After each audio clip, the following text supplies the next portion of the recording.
Yeah, STEM is an interesting catch-all for the types of skills that we want. I think the biggest thing that we can really push to develop in people is an interest, because I think everything else will fall from that. An interest in how things work, an interest in in the natural sciences, and an interest in general engineering and technology. I think technology is easier to sort of engender interest in these days, given that it's so common and it's so prolific and right down to smartphones that everybody has. But I think it really, once people have an interest and a strong interest, then we follow it on. I think the bigger question is, how do we develop that interest and how do we focus that interest? One of the key things, I think, is going to be all about the skill sets of the teachers as well. If you take STEM, I mean, traditionally you would have always had mathematics and sciences as parts, so they're sort of covered. One of the things, though, is from a technology and engineering perspective, we have a lot less exposure to those skills and that way of thinking, if you like, at younger ages, and that's one of the things that I think we need to do and to bridge in the education system. That means maybe different teachers with different skills, or re-educating or retraining teachers so that we can start in with fundamentals of engineering and some fundamentals of technology in the earlier years of education, so that when it comes to third level or when it comes to more detailed engineering work, people have been exposed to it and do understand some of the concepts, and it's not just something completely new and different at that stage.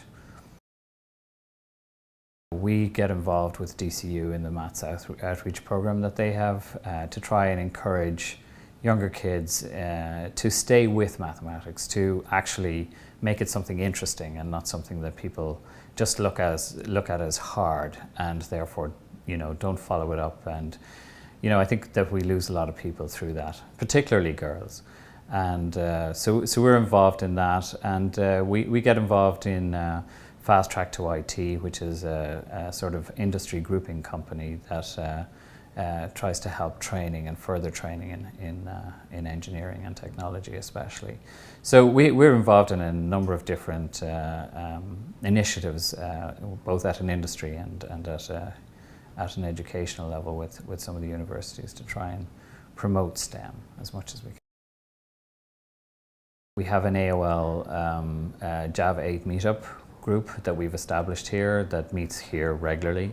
There's about over 650 interested people get involved in that we fund and we support. And it's all about sharing what's going on, sharing the latest developments, keeping people up to date. We have some of our guys here very involved in it, and the wider community. That's a very tech community, if you like.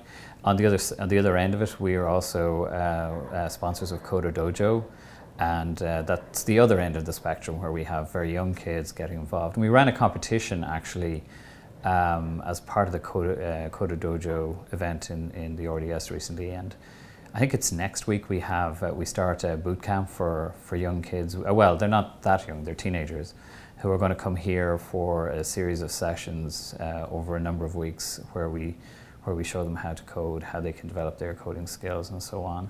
So that's the sort of external stuff. Then internally we encourage our engineers to get involved in external events, speak at conferences.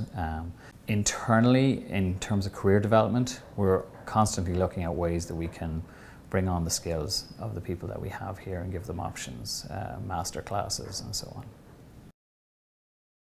If there was one thing that I would change tomorrow in terms of STEM education, it would be to, I think, make maths, the maths side of the STEM, more approachable for more people. I think it's very daunting. We have a very rigorous, especially at the higher level of maths that people have to go to for such a young age. So I think that needs to be looked at, not in terms of lowering the standard, but just making it more applicable and more broadly based, I suppose.